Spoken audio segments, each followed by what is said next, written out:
दोस्तों, मैं हूँ विजय लक्ष्मी। आप लोग को अपने चैनल पर स्वागत करती हूँ, अभिनंदन करती हूँ। बहुत प्यारा सा कहारवा गीत सुनाने जा रही हूँ। बहुत अच्छा है, पूरा गीत सुनिएगा तो अच्छा लगेगा। फुल सपोर्ट कीजिएगा, जैसा होगा लाइक सब्सक्राइब कमेंट के साथ। तो देर न करते हुए सुनाते हैं। जय श्री राम। 555 के साड़ी बलमा दहिया होई गे भारी। 555 के साड़ी बलमा दहिया होई गे भारी। 555 के साड़ी बलमा दहिया होई गे भारी।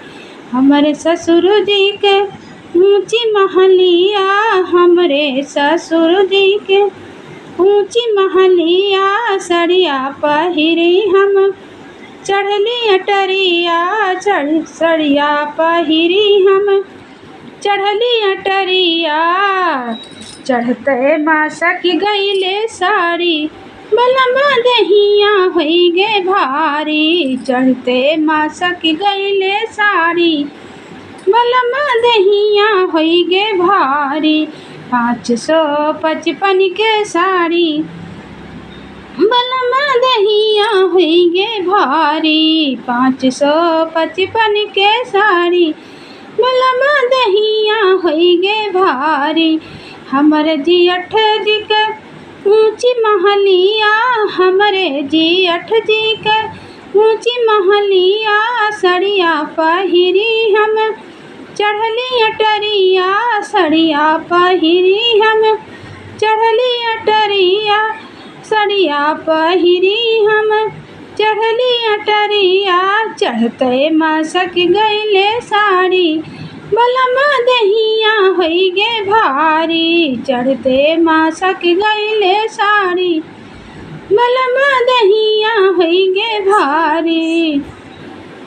555 के साड़ी बलमा दहिया होई गे भारी। 555 के साड़ी बलमा दहिया होई गे भारी। हमर देवर जी के ऊँची महलिया, हमरे देवर जी के ऊँची महलिया।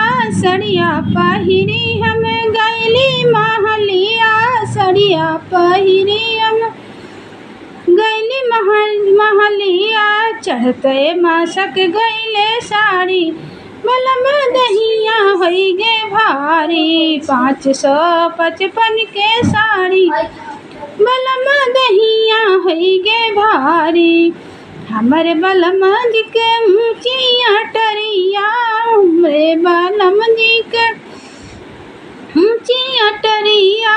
सड़िया पहिरी मैं चढ़ली अटरिया, सड़िया पहिरी मैं चढ़ली अटरिया। चढ़ते मासक गईले साड़ी बलमा दहिया होई गे भारी। चढ़ते मासक गईले साड़ी बलमा दहिया होई गे भारी। 555 के साड़ी बलमा दहिया होई गे भारी।